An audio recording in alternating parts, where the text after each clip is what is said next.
Hey guys, I hope you have a fantastic weekend, and we had some really good news for NIO and Chinese stocks going into the weekend actually. So the first one, and this video will be all about it, is that NIO announced a substantial completion of the independent internal review into the short seller report.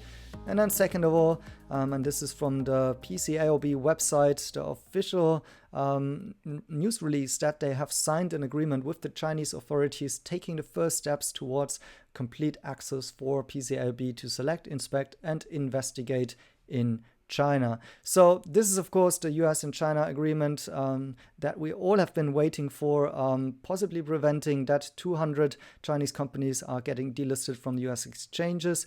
This is just the first step, but it's official now. Both US as well as Chinese authorities have issued this statement. We had Gary Gensler going on TV talking about it. So this is a very, very big sign in days where actually we have lots of geopolitical issues between the US and China, right? So a very, very good sign in my views. But if you want to get my full detailed view on that, please make sure to join my Patreon, on which I've just published a set of different videos. One is about NIO and a bit about the numbers, August sales, and some rumors around that.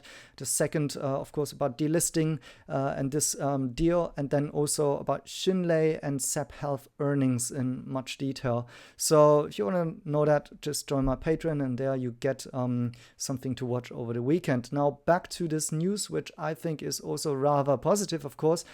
Because this is about this Grizzly Research short seller report that came out by the end of June.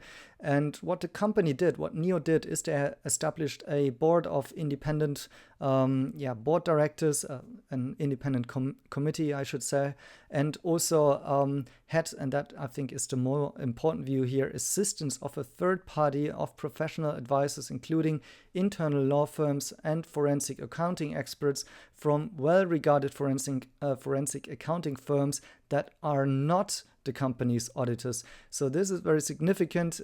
This means that it's not just like the company has started to look into their own books and see whether or not there are some issues. No, they hired externals who are not usually doing the numbers for NIO, and they had a look at all of these allegations. And the main part was, of course, around this issue about the battery asset management company. And, the short sellers kind of had to learn how NIO's business model works with that, with the separation between the battery and the vehicle, and that NIO is getting revenues for actually selling the batteries to this external company, which is also partly owned by NIO, but also by other stakeholders. And basically, I already debunked most of the numbers and allegations made in the short seller report, also in my video, because they were using the wrong numbers from the first place to arrive at the wrong numbers. So it's not surprising that the outcome of this investigation is that they have concluded that all of these allegations were not substantiated.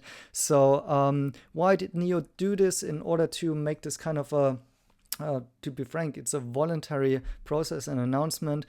Basically, it is to kind of reinstall transparency and also confidence into the company. Maybe some funds based on that didn't invest in NIO anymore because they just wanted to see first whether or not there might be a Luckin Coffee 2.0 or such.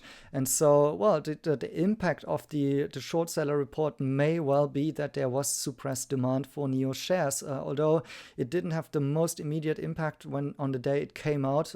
However, it certainly possibly has created some overhang, and so I'm really wondering whether or not there might actually be also some legal consequences for Grizzly Research, as it seems that these claims are have been misleading and not founded. Of course, you can always kind of state your own opinion, and however, the real question, and I am personally asking myself, is who paid for this report. I don't see it very credible that Grizzly does this just for fun.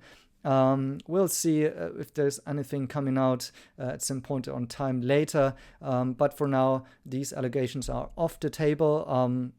It's up to you, of course, whether or not you also trust these resolutions there. And I mean, always do your own due diligence, read the short seller report and see whether or not you trust him more than you do those independent reviewers here.